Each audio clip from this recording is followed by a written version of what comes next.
What up, what up? Welcome back to the channel. I'm J and we are locked in. This is episode 11 of Beauty in Black on Netflix. This weekend we did have a little break. I had things that needed to be taken care of, but we're back and Kimme is on the run. She's trying to figure out where the hell her little sister Sylvie is, but it's so much nonsense going on. It's going to be tough out here because everyone is looking for Kimme. From Jules to Norman wants to know, Mallerie wants to know. Of course, we know that Horace wants to know where the hell she's at. We everywhere with it. So we're going to jump into this and break this back down and get caught up. But before we do, if you like Beauty in Black, if you like the suspense, if you like the drama of a family that can't get right, where every single person hates every single person, then Beauty in Black is the show for you. Hit that subscribe button, turn on your notification bell so you get something every time I upload. Make sure you hit that like button. Now go ahead and get in the back seat. We about to ride with Kimme and go find her little sister. This is episode 11, the recap. Jules is mad as always because he's playing both sides. He's with Norman at one moment, he's with Horace at another moment. And as I told you in the intro, we in the backseat with Kimme, we trying to find her sister. Well, what what Jules is doing right now is talking to his two off-duty police officers. I know y'all police officers, but we got some real world that we need to handle. And I need y'all to go to the strip club. I need y'all to find Kimme. I need y'all to find this light-skinned brother, aka Angel, but they ain't really mentioned his name yet. Right now, we're primarily focused on getting Kimme and bringing her in. That's because Kimme is tied to Horace, she's tied to Roy, and Kimme caught two bodies, Delinda and Body. So with all of this unwanted attention, Jules needs these police officers to bring Kimme's ass in so he can at least stop the bleeding on that aspect of the strip club. Olivia's been doing her thing, and remember, she has young buck Tony on her side. Now, Tony, he's over here trying to downplay it. Hey, is everything all right, babe? Are you good? She's like, yeah, everything's all right. Nothing's bothering me. You know what? You were supposed to go and rob Horace. What happened? You failed. So the people that went over there that night that kicked in the door, this was sent and set up by Olivia. Now Tony was supposed to make it happen. Well, Tony failed, and what you see here is the latest fashion. Marcus Houston wore it to TRL one time. It's called the clear plastic Ziploc bag, and you just get in there and you zip it up. And what Tony did was got in there and zipped it up, and before he zipped it up, one of these nice young gentlemen in all black went ahead and put a bullet through the back of his noggin. Olivia is not playing. Horace really hates his family. I've never seen anyone hate his family more than this gentleman here. So he calls their lawyer Barney and he's like, Barney, let me talk to you. And what he wants to go over is, hey, my father put in the will, if someone catches a felony or overdoses, all of those shares go back to all of us, correct? Now, he is the majority owner of the company. He got the 51%, so you know he's good. So Barney's like, yeah, but Barney's wondering, why is he asking these questions on how to alter the will or potentially get around who's going to get this money from the company? But of course, Horace, he hates his family and he tells Barney to get out of here. He just needed to get some clarity on the stipulations that are in the will. So Horace got something up his sleeve and he got long sleeves on, so he might have a lot up there. The two police officers, oh man, you already know how it is working for Jules. Well, they were sent to go get Rain from the hospital because he knows Kimme hangs with Rain all the time. Now, when they get there to the hospital, oh buddy, he knows the lady that's working there. Hey, what's up? You know where this girl Rain is? She said, I don't know. They moved her. Now, remember, the Mallerie family owns this hospital. Well, they donated a lot to it, so they pretty much own it. But Rain is missing and Jules is on the phone and he's upset because if you find Rain, you find where Kimme is. So these two, they're off-duty cops, but they working way harder than they do when they on duty. As soon as Barney leaves Horace's office, he heads to Charles's house. Now Charles, he's in here working out and he's knocking out 100 pounds. You hear Barney say, I need to talk to you. Charles is like, for what, man? I thought you said you didn't want people to see you over here. He said staying overnight. We already know they got their little situation slash, I don't know what you call it. But he's like, listen, your dad is up to something. He keeps talking to me about the will. And Charles is like, man, what are you talking about? Get to the point. What are you trying to say? Basically, what Barney is trying to say to Charles is, it looks like your dad is trying to get y'all up and out of here. And you know one thing about Horace, once his mind is made up, he's not changing it. So Charles, he really ain't trying to hear it, because remember, he doesn't really give a damn about the company at all. All he's worried about is his Lamborghini and who he can go and pick up that next night. Norman, on the other hand, he's hitting up Jules. Jules, what's going on? Where's this guy Debo at? Remember, Debo is the junkie that they found who said he's seen the two girls fighting, talking about Kimme and Body before she ran her over. And then they got him high and he confessed that he killed Norman's wife. Now, we know he didn't do it. Norman wants to question Debo. Now, Jules, we know that this is all staged. And he's like, well, your wife died. Let's just move on. He's like, wait a minute. That ain't important to you? My wife? So Norman hangs up the phone, but he really wants to go and talk to Debo on his own because he wants to find out what really happened and how the hell did he get on the private road.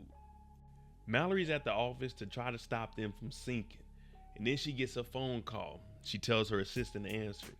Well, it's Lena, the lawyer, you know, the one that now is telling us that she has 64 people in on this class action lawsuit.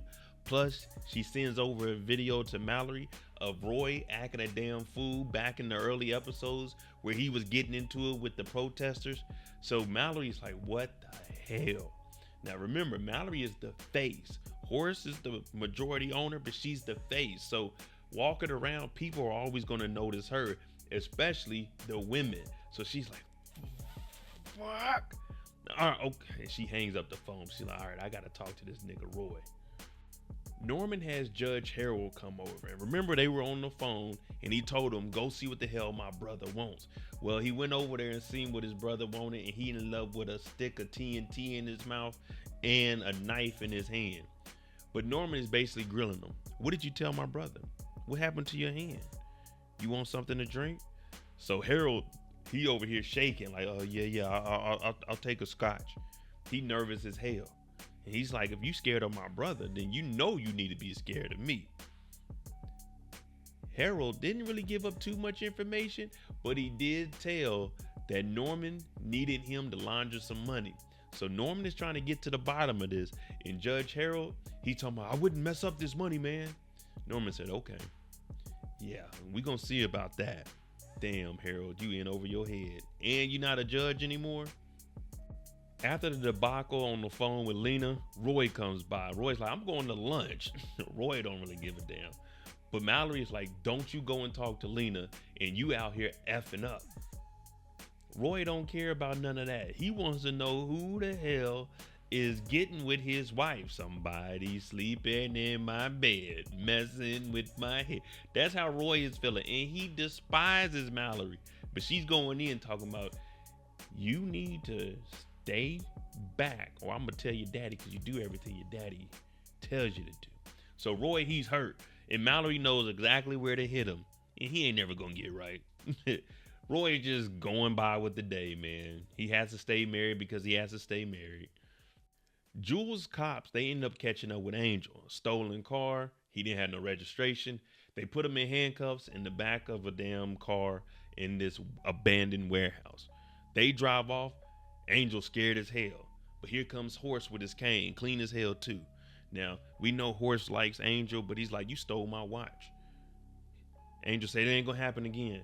He's like, I know it ain't gonna happen again. You need to give me all the information you can on Kimme, because right now, Horace isn't too sure what everything that's going on, but he knows that Jules and everyone else, his brother, they have something going on at this strip club. So he's asking, is Kimme trustworthy? How did she get into this predicament? And Angel starts to confess, like, I did that. That was all my fault. And you even hear Horace say, I was going to look out for you and Kimme, but you messed it up when you stole my damn watch. Man, that greed to do it to you every time. Barney is trying to talk to anybody that will listen. Obviously, he can't give away the details of the full conversation, but he talks to Mallerie. He's like, listen, you need to bring in another lawyer to go over all of this, because this is about to get crazy. And plus, you need to talk to your father-in-law. He keeps talking about this will and how to get from up under it. Now, obviously, he hasn't said exactly what Horace is trying to do, because Horace never told him. So Mallory's like, damn, all right, I'll go and talk to him. Because remember, Mallerie depends on this. She's the face of the company.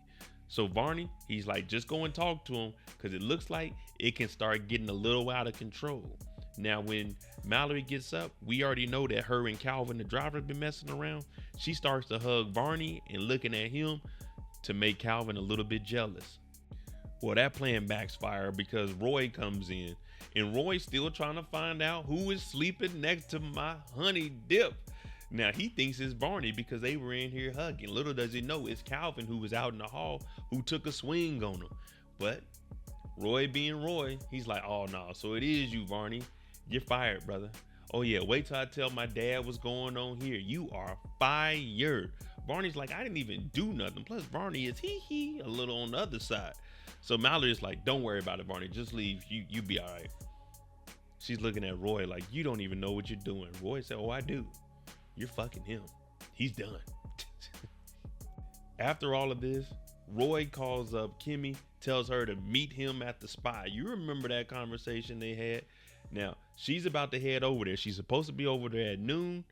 It's well past noon now, but she's talking to Rain, and Rain is like, nah, come see me. We're going to help get your sister. Do not go over there to Roy because we don't know what Roy is capable of right now. He's all over the place. Plus, we know he's going to be on that booger sugar, that pure cocaine from Colombia. Yeah. So Rain is like, come and see me. Well, it looks like Kimme is already at the hotel and she's about to go in there, and we're going to have to see what it do from there. When Kimme goes into the room, Roy just now finishing up that first plate. He's looking at her like, what the hell you got on? She was supposed to be in something sexy, some lingerie, some lounge around gear, and in the bed ready to go. But she's showing up. She's like, you're Mallerie. Your daddy's name is Horace. Your name is Roy. Your wife's name is Mallerie. He's like, what? Who told you all this information? What's going on here? Because all of this has been set up and these plays have been going down by Jules. But she's like, she wants to know where her sister is. Roy doesn't know what's going on in the strip club. He just has Jules setting him up with chicks. So they go at it and a fight breaks out. I'm talking glasses broke on heads. A chair may have been tossed. I was like, whoa, what the hell is going on in there? I'm right next door. Like, it's loud as heck over there. Kimme finally gets up. They both out of breath. He coked up. Kimme charges him, pushes him out the window. I don't know how many floors up. Oh, 39 floors up. I don't know how he's going to survive this one.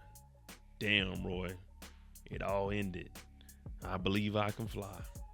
All right, there you go. The recap for episode 11. Let me know what you think about that. How is Roy going to be feeling if he survives this? And is Kimme a serial killer now? Because if we count Roy, that is 1, 2, 3 bodies within, 24, 48 hours? Kimme, I don't know. Somebody needs to arrest her, put her behind bars. Let me know what you think. I'm Mallerie. Tune in tomorrow for episode 12, the recap of Beauty in Black. If you like this kind of content, hit that like button, hit that subscribe button. I'm on that road to 75,000 subscribers. I appreciate you. I'm out. Jimmy on the beat, boy.